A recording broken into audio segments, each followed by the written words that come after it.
સુરતમાં ખટોદરા પોલીસે 9 લાખનું એમડી ડ્રગ્સ ઝડપી પાડ્યું છે। પોલીસ દ્વારા આરોપી જલાલુદ્દીન ઇસ્માઇલ શેખની ધરપકડ કરવામાં આવી છે। આરોપી પાસેથી 97.150 ગ્રામ એમડી ડ્રગ્સ જપ્ત કરવામાં આવ્યું છે।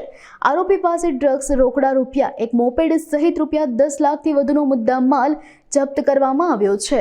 સુરત સિટીમાં no drugs in Surat city અભિયાન મુજબ માનનીય સીપી સરના નિર્દેશ મુજબ આપણા ખટોદરા પોલીસ સ્ટેશનના બે પોલીસવાળા ચેતનભાઈ અને બહાદુરસિંહ એ બંને પેટ્રોલિંગમાં હતા અને બંને માનનીય સીપી સરના નિર્દેશ મુજબ દરેક પોલીસ સ્ટેશનમાં બનાવેલી એનડીપીએસની ટીમના પાર્ટ છે અને એને બાતમી મળી કે નવજીવન સર્કલથી સોશિયો સર્કલ તરફ આવતા સર્વિસ રોડ ઉપર એક બર્ગમેન મોપેડ હે એક ઉપર એક માણસ છે એના પાસે એમડી અને વેચાણ કરે છે ને એમડી બાઇકમાં થઈ શકે। આ બાતમી ઉપર એ બંને માણસો ત્યાં જઈને અને મોપેડને રોકાઈને ચેક કરી તો એક એમડી જેવો પદાર્થ આને બાઇકની ડિગ્ગીમાંથી મળ્યો। એના પછી તરત જ સિનિયર અધિકારીઓને જાણ કરવામાં આવી, એફએસએલને અને સરકારી પંચોને ત્યાં જાણ કરવામાં આવી।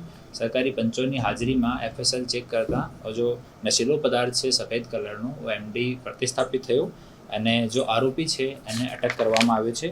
આરોપીનું નામ જલાલુદ્દીન ઇસ્માઇલ શેખ છે। वो ફર્નિચરનું મજૂરી કામ કરે છે અને વરિયાળી બજારનો રહેવાસી છે।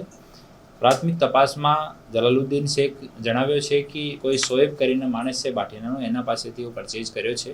જલાલુદ્દીન શેખ ઉપર એક જૂનો ગુના પણ એમડીનો છે। લાલગેટ પોલીસ સ્ટેશનમાં 11 ગ્રામનો દર્જ થયેલો હતો, જેમાં 6 માસ સુધી રાજકોટ જેલમાં હતો। એના પછી બેલ મળ્યા પછી 3 માસ સુધી ફક્ત ફર્નિચરનું કામ કર્યો અને 3 માસ પછી ફરીથી ડ્રગ્સનું કામ શરૂ કરી દીધું અને એના મોબાઈલની ચકાસણી કરતાં મોબાઈલનો ડાટા દરેક દિવસો ડિલીટ કરી નાખે છે, વોટ્સઅપનો ડાટા પણ અને મોબાઈલનો ડાટા પણ। તો મોબાઈલને એફએસએલમાં મોકલવામાં આવશે અને જે જો પણ ડિટેલ મળશે એના સ્તર પર ફર્ધર કાર્યવાહી કરવામાં આવશે।